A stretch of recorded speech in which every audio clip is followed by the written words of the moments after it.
From the smoke of a first hearth, a new world awakens. At dawn, a woman named Mara lifts a clay pot, the damp scent of earth on her hands. As she presses wet soil around a barley seed, she is taking part in a revolution.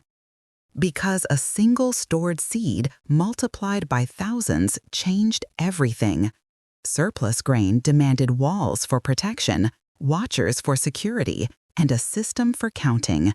Villages thickened into towns, and power, once fleeting, found permanence. Along the Nile and between the Tigris and Euphrates, symbols scratched into clay began to track harvests and labor. Rules hardened into law. Temples rose toward the heavens, a visible promise of order on earth.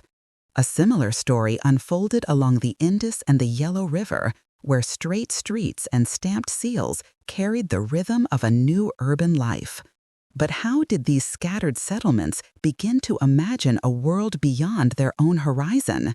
They sent caravans down long paths that would one day braid into the Silk Roads. Goods moved, but stories and ideas moved faster, inviting empires to dream of a world knit together.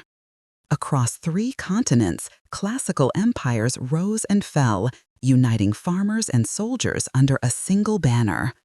As their roots thickened, so did the exchange of beliefs.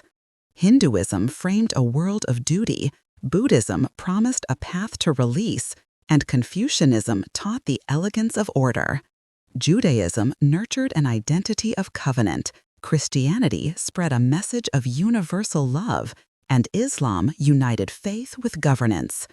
Commerce, culture, and belief began to converge, weaving strangers into a larger we.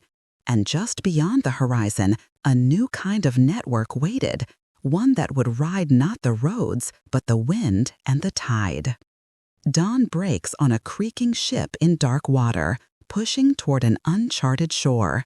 Late in the 15th century, a sailor tastes the salt of an unknown ocean, while below deck, barrels of grain sway beside the invisible threat of disease.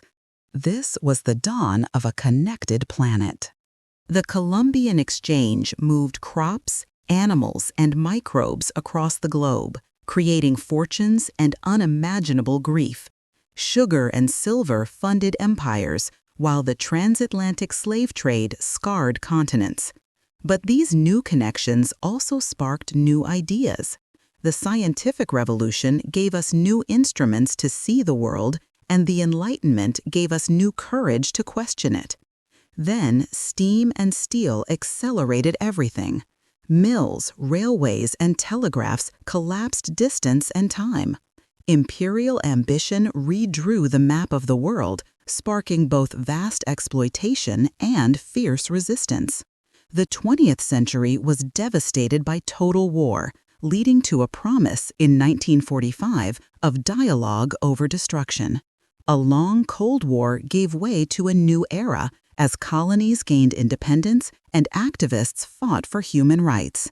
Then, in the blink of an eye, finance became electronic, and digital networks wrapped the planet. Which leaves us here. What do we owe to the strangers we will never meet? The question matters because your phone holds all of those centuries inside it. Genome editing, artificial intelligence, and global communication ride the same networks that began with a caravan, a ship, a telegraph wire. We are now linked by technology, trade, and a shared climate, even as the gaps between us widen. Mara's ancient line feels every tug. And the next chapter is about what happens when the systems we built outgrow our control.